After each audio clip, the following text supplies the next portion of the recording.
sudah tidak operasi lagi teman-teman ya, dan kini sudah dipindahkan ke Cembelian sana teman-teman. Nah, jadi Blangkal ini, yaitu bandara ini, digunakan untuk masyarakat Kota Sintang melakukan jogging.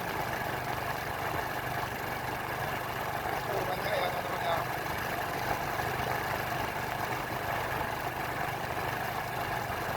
Ramai juga yang melakukan aktivitas joggingnya.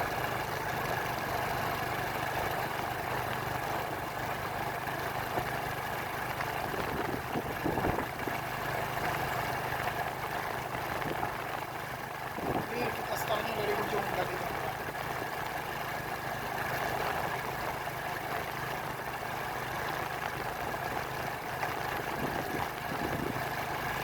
Kalau di depan sana itu banyak yang buka stand-stand ya teman, sepertinya ya kuliner itulah, buka kuliner, makanan-makanan.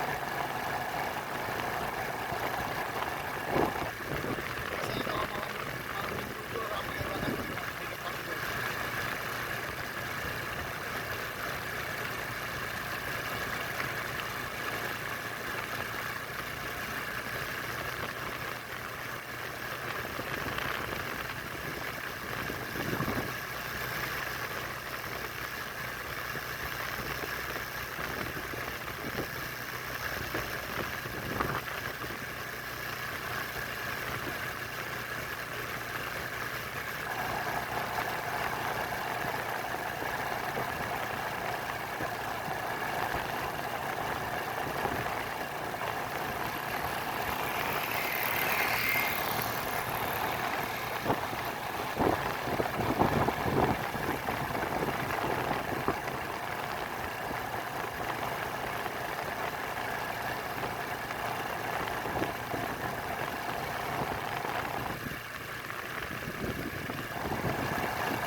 Oke teman-teman, kita keluar